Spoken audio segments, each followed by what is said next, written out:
नमस्कार, हिमाचल अभी से मैं दिव्या। पेश हैं अब तक के मुख्य समाचार। जयराम कैबिनेट की बैठक शुरू। शहरी क्षेत्रों के बीपीएल चयन में आय का बढ़ेगा दायरा। प्राइवेट नर्सिंग इंस्टीट्यूट पर भी फैसला। मेडिकल कॉलेज नाहन में कोरोना संक्रमित 70 साल की महिला ने तोड़ा दम। चंबा में कोरोना के 18 नए मरीज। प्रदेश में 6,623 पहुंचा आंकड़ा। तिब्बती धर्मगुरु दलाई लामा पर आतंकवादी हमले की योजना से जुड़े 2 गिरफ्तार। सरकाघाट में गड्ढे में गिरने से 2 वर्षीय बच्चे की मौत। हिमाचल में सैर सपाटे को आने लगे सैलानी। होटलों में 40% तक छूट। लॉकडाउन के दौरान अनुपस्थित रहे सरकारी कर्मचारी अधिकारी नहीं माने जाएंगे गैरहाजिर। बरोड खास के युवक ने फंदा लगाकर समाप्त की इहलीला। सेनाध्यक्ष नरवणे बोले, एलएसी पर स्थिति नाजुक और गंभीर, लेकिन हमारे जवानों का मनोबल बहुत ऊंचा। रिया के घर एनसीबी की छापेमारी। भाई शोविक को साथ ले गई एनसीबी की टीम। अब समाचार विस्तार से। आपके स्वास्थ्य का प्रहरी श्री बालाजी हॉस्पिटल कांगड़ा हिमाचल। हिमाचल के शहरी क्षेत्रों के तहत बीपीएल के चयन के लिए वार्षिक आय का दायरा बढ़ाया जा रहा है। इस बाबत हिमाचल कैबिनेट आज फैसला लेने जा रही है। इसमें अभी तक शहरी क्षेत्रों में चयन के लिए मापदंड 45,000 रुपए वार्षिक आय तय किया हुआ है, जिसे संभवतः आज बढ़ाकर 1 लाख रुपए वार्षिक कर दिया जाएगा। यानी हिमाचल कैबिनेट से मुहर लगने के बाद शहरी क्षेत्रों से बीपीएल में डाले जाने वाले परिवारों की वार्षिक आय का दायरा बढ़ाकर 1 लाख किया जाना है। हिमाचल कैबिनेट की बैठक इस वक्त शिमला में सीएम जयराम ठाकुर की अध्यक्षता में चल रही है। इसी तरह आज की कैबिनेट में एपीएल उपभोक्ता जो आयकर दाता हैं, उनके राशन कार्ड को बंद ब्लॉक न करके लक्षित सार्वजनिक वितरण प्रणाली के तहत गंदम, आटा व चावल पूर्व की भांति एपीएल दरों तथा राज्य अनुदानित योजना के तहत दालें, डबल फोर्टिफाइड खाद्य तेल व चीनी पर सब्सिडी शून्य करके अंतिम पूर्ण मूल्य पर उपलब्ध करवाने बाबत भी निर्णय होना है। Doctor YS Parmar medical college Nahan में बीमारी से ग्रस्त 70 वर्षीय एक महिला की मौत हो गई है। महिला में कोरोना की पुष्टि हुई है। इसके बाद मृतक का शव अंतिम संस्कार के लिए भेजा गया, जहां पूरे प्रोटोकॉल के साथ शुक्रवार सुबह ही उसका अंतिम संस्कार किया गया। पांवटा साहिब के किशनपुरा की रहने वाली बुजुर्ग महिला डायबिटीज व हाइपरटेंशन जैसी गंभीर बीमारी से ग्रस्त थी। सिविल अस्पताल पांवटा साहिब से उसे 1 सितंबर को मेडिकल कॉलेज नाहन रेफर किया गया था, जहां उसका उपचार चल रहा था। 3 सितंबर की रात को उसकी अचानक तबीयत काफी बिगड़ गई और महिला ने उपचार के दौरान ही दम तोड़ दिया। महिला कोरोना संक्रमित भी थी। उधर सिरमौर जिला के मुख्य चिकित्सा अधिकारी डॉक्टर के पराशर ने मामले की पुष्टि की है। उन्होंने कहा कि महिला डायबिटीज व हाइपरटेंशन जैसी बीमारी से ग्रस्त थी। उसका मेडिकल कॉलेज में उपचार चल रहा था। आज सुबह उसका पूरे नियमों के तहत अंतिम संस्कार कर दिया गया है। हिमाचल प्रदेश में कोरोना वायरस के 18 नए मामले आए हैं। शुक्रवार सुबह चंबा जिला के किहार में पहले संक्रमित के संपर्क में आने से 26 वर्षीय व्यक्ति पॉजिटिव आया है। वहीं भरमौर के एक प्रोजेक्ट के 17 मजदूर भी पॉजिटिव पाए गए हैं। सभी झारखंड के रहने वाले हैं और होम क्वारंटाइन थे। चंबा के भटियात उपमंडल मुख्यालय स्थित सिविल अस्पताल का चिकित्सक कोरोना पॉजिटिव पाया गया है। इसके साथ ही जिले में कोरोना संक्रमितों का आंकड़ा 460 पहुंच गया है। सक्रिय मामले 97 हैं और 358 मरीज ठीक हो चुके हैं। वहीं प्रदेश में कोरोना संक्रमितों का कुल आंकड़ा 6,623 पहुंच गया है। 1,716 सक्रिय मामले हैं। 4,814 मरीज ठीक हो गए हैं। 45 मरीज राज्य के बाहर चले गए हैं। प्रदेश में कोरोना से मौतों का आंकड़ा 47 पहुँच गया है। तिब्बती धर्मगुरु दलाई लामा पर आतंकी हमले की योजना बनाने वाले 2 लोगों को गिरफ्तार कर लिया गया है। इन दोनों पर तिब्बती धर्मगुरु की कर्नाटक के मुंडगोड की यात्रा के दौरान हमले की योजना का आरोप है। इन दोनों का संबंध जमात उल मुजाहिदीन बांग्लादेश जेएमबी के आतंकवादी जाहिदुल इस्लाम उर्फ कौसर के साथ बताया जाता है। इसके चलते ही राज्य और केंद्र की संयुक्त जांच एजेंसियों ने कौसर के साथ कथित संबंधों के लिए 2 लोगों को गिरफ्तार किया है। स्टेट इंटरनल सिक्योरिटी के कर्मियों और राष्ट्रीय जांच एजेंसी ने सिरसी में तलाशी अभियान चलाया और 2 लोगों को गिरफ्तार किया। इनमें से एक की गिरफ्तारी सिरसी से और दूसरी की बनवासी से की गई। अन्य समाचार ब्रेक के बाद।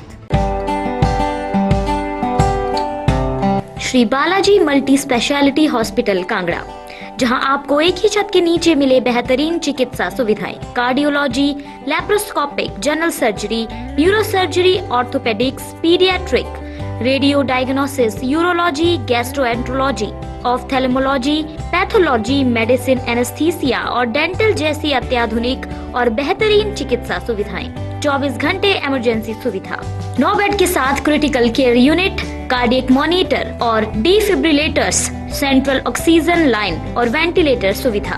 हिमाचल प्रदेश के सबसे बड़े निजी स्वास्थ्य सेवा प्रदाताओं में से एक Shri Balaji multi speciality hospital Kangra राष्ट्रीय स्वास्थ्य बीमा योजना के साथ सूचीबद्ध Shri Balaji multi speciality hospital Kangra BPL परिवारों के लिए अस्पताल में कैशलेस भर्ती होने के साथ ही ईसीएच की भी सुविधा।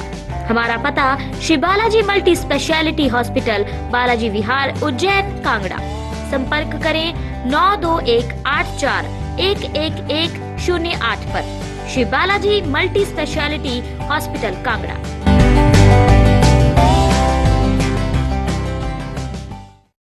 उपमंडल सरकाघाट की दारपा पंचायत के गांव भवानी में एक 2 वर्षीय बच्चे की घर की रसोई के गंदे पानी को निकालने के लिए बनाए गए गड्ढे में डूबकर मौत हो गई। 2 वर्षीय बालक यश भारद्वाज पुत्र विजय कुमार बारिश में घर के आंगन में खेल रहा था। उम्र 4 वर्ष भी साथ था। भारी बारिश के कारण गड्ढा लबालब पानी से भर गया था। बच्चों को गड्ढे का पता नहीं चला और वे अचानक उसमें गिर पड़ा। थोड़ी देर बाद जब उसका बड़ा भाई अंदर आया तो उसके पिता ने छोटे भाई के बारे में पूछा, लेकिन वे कोई संतोषजनक जवाब नहीं दे सका। लड़के का पिता जब यश की तलाश करता हुआ गड्ढे के पास पहुंचा तो उसने वहां उसे डूबा हुआ पाया। यश के पिता ने उसे बाहर निकाला और घर के अंदर ले गया, लेकिन उस समय तक उसकी मौत हो चुकी थी। यश के स्वजन उसे नागरिक अस्पताल सरकाघाट ले गए, जहाँ डॉक्टर ने उसे मृत घोषित कर दिया। डीएसपी चंद्रपाल सिंह ने घटना की पुष्टि की है। कोरोना संकट से घरों या अपने राज्यों तक सीमित पर्यटक अब हिमाचल में सैर सपाटे को तैयार दिख रहे हैं। महामारी की बंदिशों में महीनों बाद बिली ढील का फायदा उठाकर पर्यटक देवभूमि का रुख करने लगे हैं। हिल्स क्वीन शिमला में दिखने लगी सैलानियों की रौनक इस ओर साफ इशारा कर रही है। कुल्लू, चंबा, मंडी, सोलन और कांगड़ा जिलों में भी सैलानी दस्तक देने लगे हैं। हालांकि शिमला की तर्ज पर इन जिलों में पर्यटकों की आमद अभी कम है। इन जिलों में पूछताछ के लिए पर्यटकों की इंक्वायरी कॉल्स में तेजी से इजाफा हो रहा है। कोरोना संक्रमण फैलने के करीब 5 महीने बाद शिमला के पर्यटन स्थलों पर एक बार फिर सैलानियों की आवाजाही शुरू हुई है। पड़ोसी राज्यों पंजाब, हरियाणा और दिल्ली से सैलानी शिमला पहुंच रहे हैं। ऐतिहासिक रिच मैदान और माल रोड पर सैलानियों की चहल पहल दिखने लगी है। कोरोना महामारी के चलते लॉकडाउन में आधिकारिक टूर या छुट्टी और स्टेशन लीव की अनुमति के साथ छुट्टी पर रहने के दौरान दूसरे शहरों में फंसे रहने वाले सरकारी अधिकारियों, कर्मचारियों के लिए जयराम सरकार ने राहत भरा फैसला लिया है। तय हुआ है कि जिन कर्मियों ने सरकारी टूर या स्टेशन छोड़ने की अनुमति के साथ छुट्टी ली, लेकिन कोविड-19 के चलते 23 मार्च को लगाए गए लॉकडाउन के चलते तय समय पर ड्यूटी ज्वाइन नहीं कर पाए, उन्हें गैर हाजिर नहीं बल्कि ऑन ड्यूटी माना जाएगा। कार्मिक विभाग ने इस संबंध में आदेश जारी कर दिए हैं। अतिरिक्त मुख्य सचिव कार्मिक आर.डी. धीमान की ओर से इस संबंध में आदेश जारी किए गए। प्रथम और द्वितीय श्रेणी के वे अधिकारी जो 23 मार्च को लॉकडाउन से पहले स्टेशन लीव की अनुमति लेकर छुट्टी पर गए, लेकिन 3 मई को लॉकडाउन खत्म होने तक नहीं लौट सके, उन्हें भी छुट्टी खत्म होने की तिथि से ड्यूटी पर माना जाएगा। तृतीय और चतुर्थ श्रेणी कर्मचारियों के लिए 23 मई तक छुट्टी खत्म होने की तिथि से नौकरी में ज्वाइन माना जाएगा। हालांकि मेडिकल आधार पर छुट्टी पर जाने वालों को मेडिकल फिटनेस सर्टिफिकेट देना होगा। जिला कांगड़ा की पुलिस थाना फतेहपुर के अंतर्गत बरोट खास के 22 वर्षीय युवक ने फंदा लगाकर अपनी ही लीला समाप्त कर ली। जानकारी के अनुसार शुक्रवार को जब लोग शमशान घाट की तरफ गए तो वहां एक युवक को फंदे पर लटका पाया। इसकी जानकारी पंचायत व पुलिस को दी गई, जिस पर पुलिस मौके पर पहुंची। पुलिस ने शव को नीचे उतारकर पोस्टमार्टम के लिए भेज दिया। थाना प्रभारी फतेहपुर सुरेश शर्मा ने बताया कि बरोट में एक युवक ने फंदा लगाकर अपनी ही लीला समाप्त कर ली। शव को पोस्टमार्टम के लिए भेज दिया गया है। भारत और चीन के बीच सीमा पर जारी तनाव के बीच सेनाध्यक्ष जनरल मनोज मुकुंद नरवणे ने लेह का दौरा किया। उन्होंने कहा कि वास्तविक नियंत्रण रेखा पर तनाव बरकरार है, स्थिति बहुत ही नाजुक और गंभीर है। वहीं हमारे जवानों का मनोबल काफी ऊंचा है और वो हर तरह की परिस्थिति से निपटने के लिए तैयार हैं। सेनाध्यक्ष ने कहा कि मैंने लेह पहुंचने के बाद विभिन्न स्थानों का दौरा किया। मैंने अधिकारियों, जेसीओ से बात की और तैयारियों का जायजा लिया। जवानों का मनोबल ऊंचा है और वे सभी चुनौतियों से निपटने के लिए तैयार हैं। अभिनेता सुशांत सिंह राजपूत की मौत मामले में शुक्रवार को नारकोटिक्स कंट्रोल ब्यूरो की टीम ने रिया चक्रवर्ती के आवास पर छापेमारी की। 2 महिला कांस्टेबल उनके निवास स्थान पहुंची। वहीं अभिनेत्री के सहयोगी सैमुअल मिरांडा के घर पर एनसीबी की टीम ने तलाशी की और फिर उन्हें हिरासत में ले लिया गया। मिरांडा के अलावा रिया के भाई के घर की भी तलाशी की गई।